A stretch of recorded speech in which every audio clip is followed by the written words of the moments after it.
नमस्कार, मैं डॉक्टर नैना वसानी आज आपके सामने एक डॉक्टर होने के नाते कोरोना को लेकर आईसीएमआर के कुछ गाइडलाइंस हैं जो बताने आई हूँ।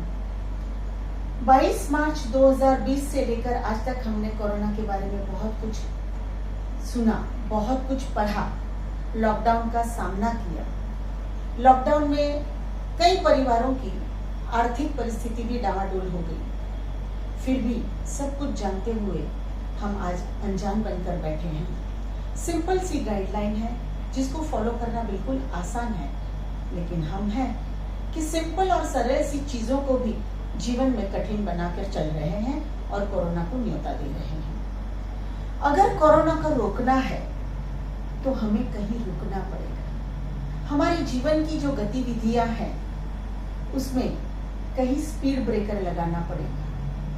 आइए जानते हैं आईसीएमआर की गाइडलाइन क्या है।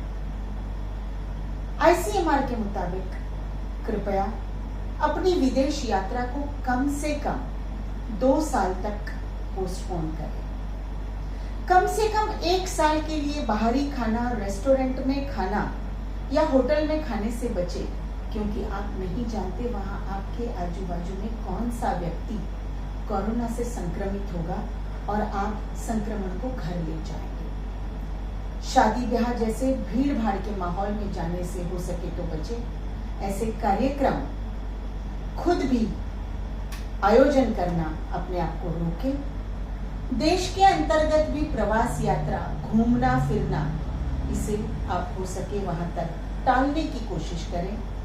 भीड़ भाड़ वाली जगह पर आने वाले 1 साल तक जाना अवॉइड करें। 2 गज की दूरी, सोशल डिस्टेंसिंग का पालन अवश्य करें। जिस व्यक्ति को खांसी सर्दी है उस व्यक्ति से दूर रहें। यदि आपके घर में किसी व्यक्ति को भी खांसी सर्दी हुई है तो उस व्यक्ति को मास्क पहनने के लिए अवश्य कहें। हमेशा जब घर से बाहर निकले तो मास्क जो है वो उसको पहन के रखिए। कुछ लोगों को मैंने देखा है कि वो मास्क तो पहनते हैं लेकिन उनका जो मास्क होता है वो ऐसे नाक से नीचे रहता है, तो ये बिल्कुल गलत तरीका है। हम जानते हैं कोरोना जो है वो नाक के और मुंह के स्त्राव से फैलता है। कुछ व्यक्ति हैं वो नाक और मुंह दोनों को खुला रख के मास्क को ऐसे दिखावे के लिए अपनी चीन पर लटकाए रखते हैं, और कुछ महान व्यक्ति तो ऐसे हैं कि जो मास्क को जेब में लेकर चलते हैं कहीं पुलिस प्रशासन वाला देख ना ले। तो हमें ये समझने की जरूरत है कि मास्क ये हमारी सुरक्षा के लिए है, दूसरों की सुरक्षा के लिए बाद में आता है। अगर हम अपने आप को बचाना चाहते हैं तो हमें बिल्कुल मास्क को नीचे नहीं उतारना है, इस चीज का ध्यान रखना है। आने वाले कुछ दिनों तक सतर्क रहें। अपने आजू बाजू में भी भीड़ जमा करने से बचें। हो सके वहां तक शाकाहारी भोजन का प्रयोग करें। सिनेमा हॉल, पार्टी, भीड़ भाड़ वाली मीटिंग, उनसे बचें। मार्केट में जहां पर बहुत ज्यादा भीड़ होती है ऐसी जगहों पर जाना टालें। पार्क में आप जब घूमते हैं तो एक जगह पर सब इकट्ठा होकर बातें करने लगते हैं। कृपया सोशल डिस्टेंसिंग का पालन करें। हो सके तो पार्क में जाना अवॉइड करें।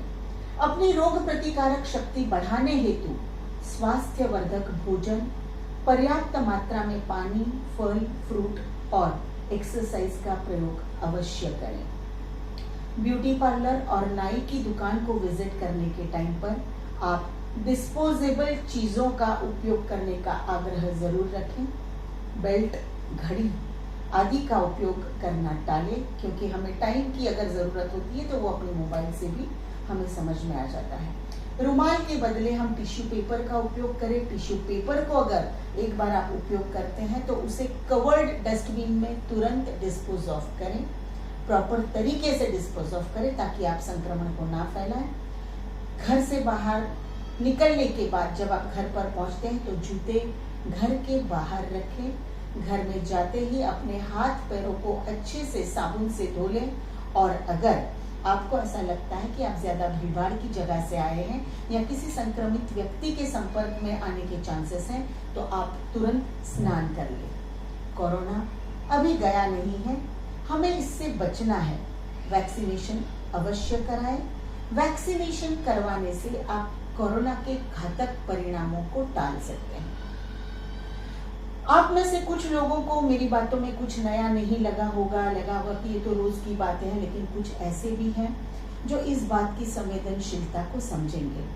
कल महाराष्ट्र में 5000 के ऊपर और हमारे मीरा भाईंदर में 125 के करीब कोरोना से संक्रमित लोग पाए गए हैं। क्या अभी भी हम इसकी गंभीरता को नहीं समझेंगे? लॉकडाउन किसी चीज का पर्याय नहीं है। हमें स्वयं ही अपनी सुरक्षा, अपने लोगों की सुरक्षा का जिम्मा उठाना है।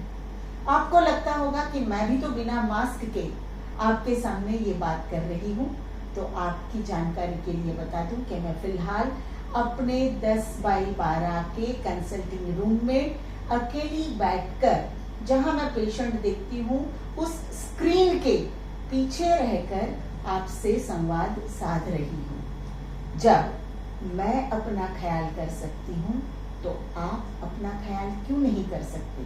हम स्वयं भी सुरक्षित रहें और हमारे परिवार को भी सुरक्षित रखें। जय हिंद, जय महाराष्ट्र।